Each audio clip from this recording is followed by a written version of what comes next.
Hey kids, it's me. Settle in, settle up, gather around. It's time for the show. It's time for me to talk at you about the topics and toe picks that we're using to pick out the soft, jammy bits of wisdom from between the toes of reason. Come with me, children, and let's discover our place in the cosmic universe, our own significance. The universe is quite large. It might literally be the largest thing in the universe. And you're quite small. You're not literally the smallest thing in the universe, but you might as well be. But you're actually made up of the smallest material in the universe. So in a way, you are pretty tiny. How big is your brain? How big is a thought? How do we measure the conscious mind? We're told the universe is expanding, but nobody can say what it's expanding into, which really bugs me.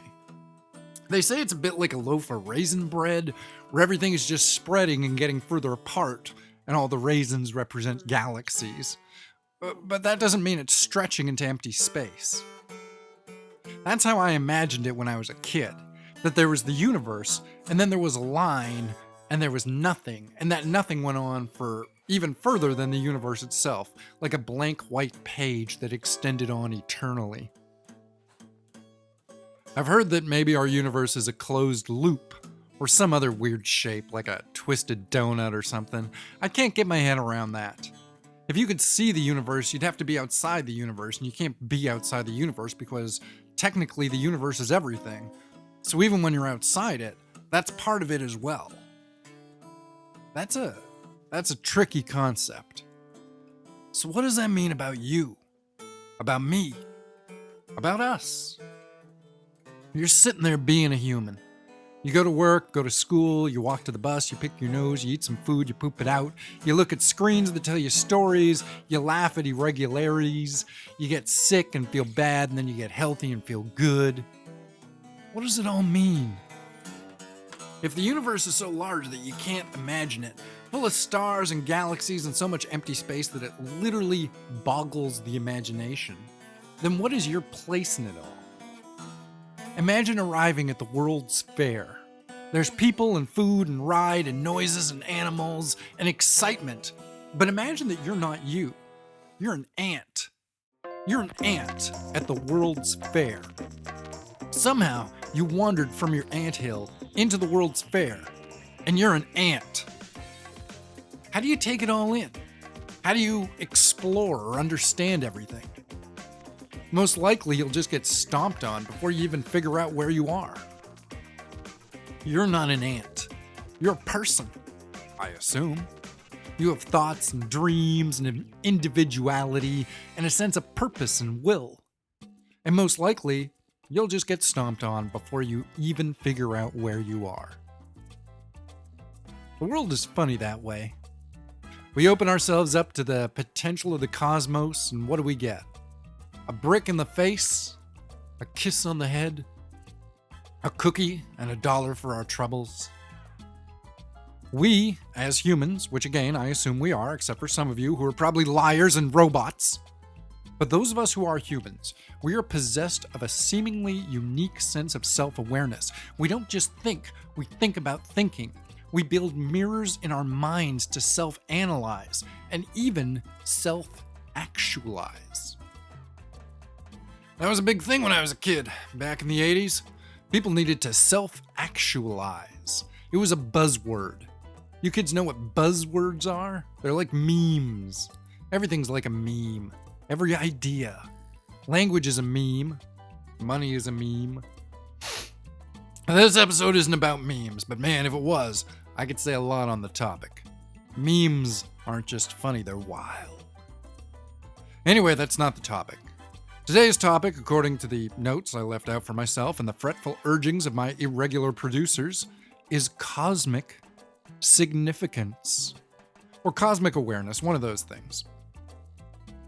Sometimes we, as people, we can feel small, insignificant in the grand scheme of things. You hear that expression, but what does it mean?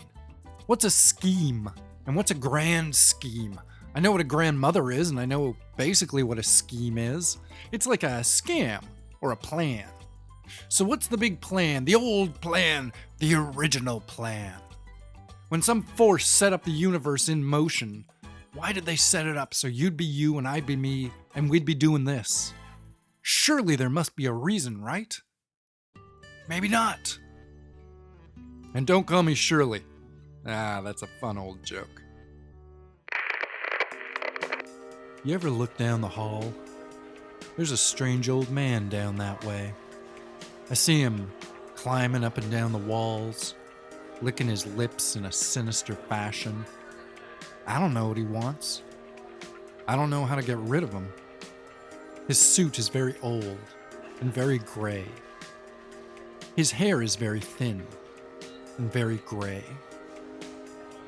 His eyes are hollowed out pits of nothingness that stew with chaotic energies and the rusted blades of old wars. Sometimes he appears in the kitchen and he asks for a cup of tea. I don't like seeing him. But for real, why are we here?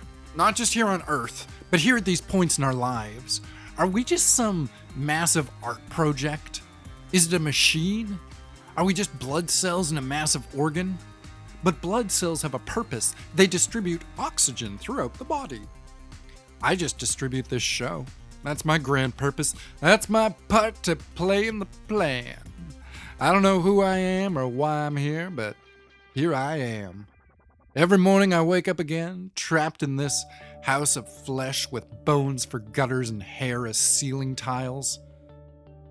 And what do I do with it? With my time, with my life, with the air in my lungs and the sparks of imagination in my mind. I make this show and I write shit down and I play with dogs and I talk to friends.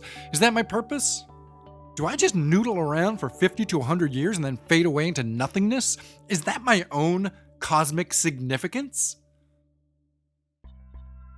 You're so small.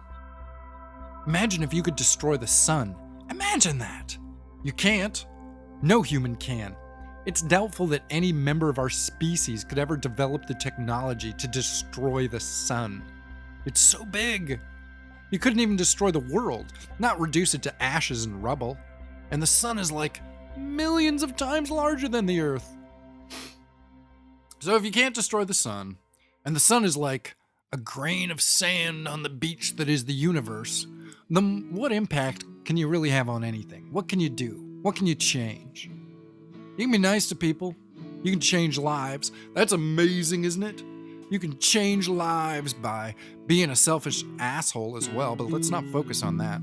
Let's focus on the good you can do, like I try to do. There's so many people in the world, and you can have a positive impact on any of them.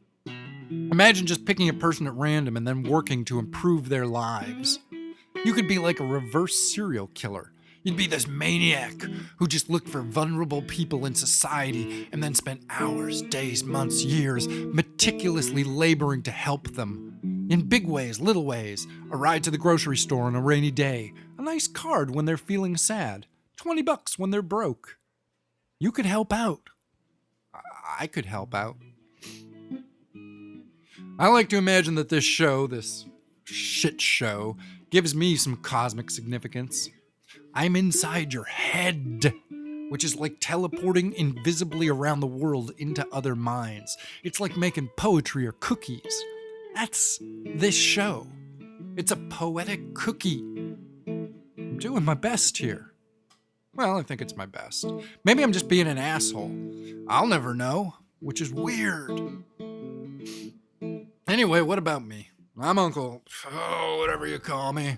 And this is my show where I talk about whatever stuff I feel like. And today I decided that you kids needed to think a little about your worth to the rest of the universe.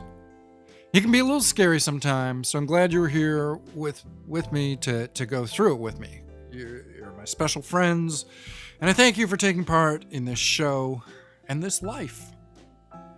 Okay, I have to go lay my head down now. I'm very high. I'm very tired. I'm very high and tired, and I need a break. Have a good break, kids. Good night.